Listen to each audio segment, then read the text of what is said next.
All right, let's jump straight into it. Today, we're putting on our expert investment analyst hats to run the ultimate valuation stress test on Southeast Asian tech giant Sea Limited. We're literally putting this company through a gauntlet.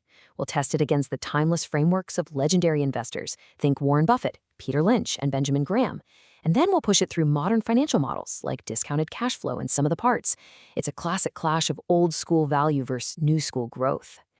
Here's our roadmap for this explainer.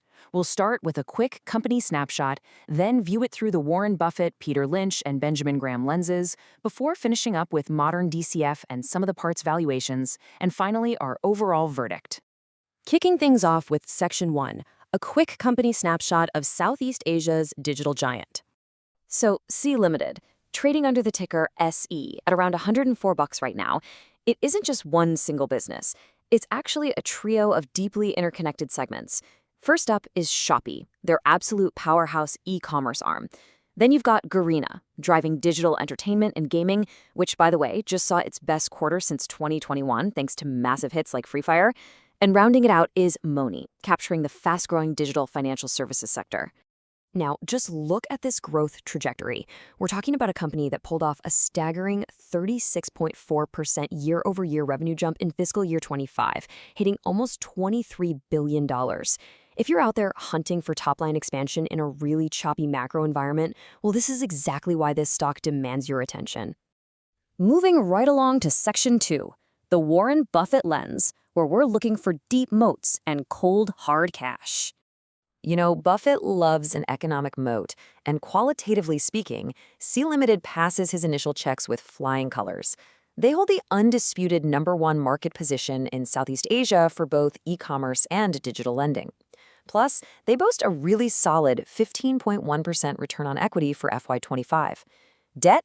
Incredibly manageable, especially since it's offset by a massive $10.5 billion cash pile. Where they do trip up a bit, though, is earnings consistency. Sea is only recently profitable, having operated at heavy losses during its crazy scale-up phase. For a traditional Buffett investor, that's definitely a point of caution. But here's a number that would absolutely make the Oracle of Omaha smile.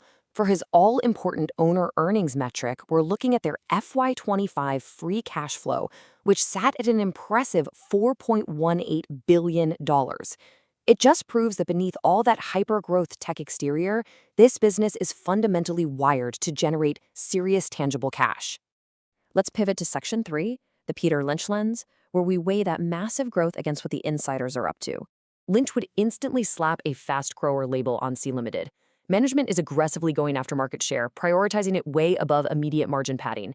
They're heavily front-loading costs into things like VIP memberships and AI just to defend their moat, and they're projecting around 25% GMV growth for Shopee next year.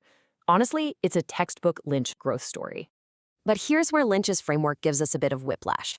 On the bullish side, the stock is sitting at an incredibly attractive PEG ratio of roughly 0.9. Anytime a fast grower has a PEG under 1, that's a massive green light for Lynch. On the flip side, though, recent filings show the COO, Gong Ye, dumped 40,000 shares for about $4.5 million. Sure, he still holds billions, but heavy insider selling is a major red flag in the Lynch playbook. It definitely demands caution. All right, on to Section 4, the Benjamin Graham lens. Let's see what the ultimate conservative accountant thinks.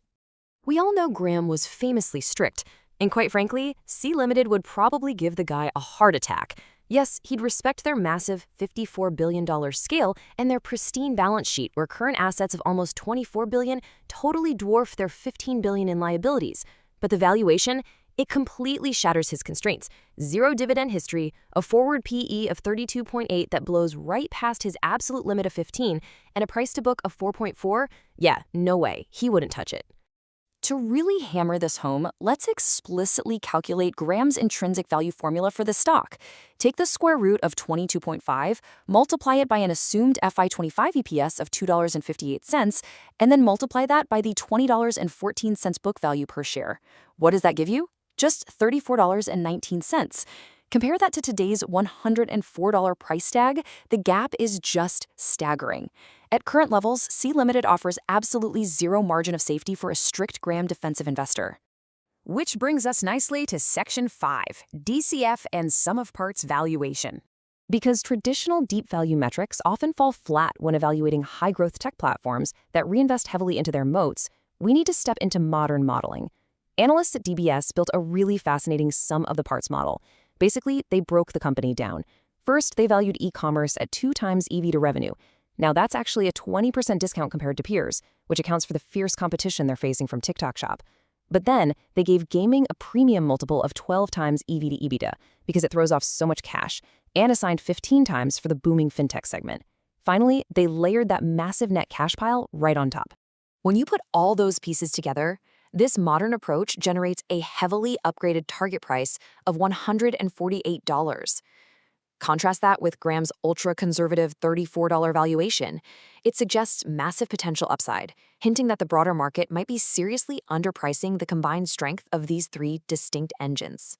If we run a standard discounted cash flow model, we actually see a very similar story. Assuming a 10% weighted average cost of capital just to bake in some emerging market risk and a conservative 3% terminal growth rate, our base case lands at a fair value of roughly $120. But keep an eye on that bear case of $90. This valuation is highly sensitive to margin assumptions, so it really comes down to your own risk tolerance. Management is aggressively front-loading costs to fight off competitors right now, so if you can't stomach a potential dip to $90, the base case upside might not be worth the near-term turbulence for you. And finally, Section 6, our synthesis and final verdict. When we synthesize all of these approaches side by side, it perfectly illustrates the stark contrasts in investment philosophies. Graham is screaming to run away. Buffett loves the moat, but wants a wider margin of safety, maybe an entry point closer to $80. Lynch, on the other hand, sees a classic fast grower at a highly opportunistic PEG ratio. And our modern quantitative models, the DCF and sum of the parts, point to a fundamentally undervalued growth engine with fair values ranging from $120 to $148. Ultimately, your verdict depends on how you personally weigh these exact strengths and risks. The entire investment thesis hinges on one question. Do you believe their exceptional top-line growth and that insane $10.5 billion cash fortress will let them win the brutal e-commerce war against TikTok, even if it means eating some near-term margin pain to do it? So as we wrap up this explainer, I want to leave you with this to chew on. Do hypergrowth, dominant tech platforms inherently break Benjamin Graham's conservative rules? Or is ignoring that traditional margin of safety a risk that will eventually catch up to the modern investor? Think about your own portfolio framework and how you'd handle it. I'll catch you in the next explainer.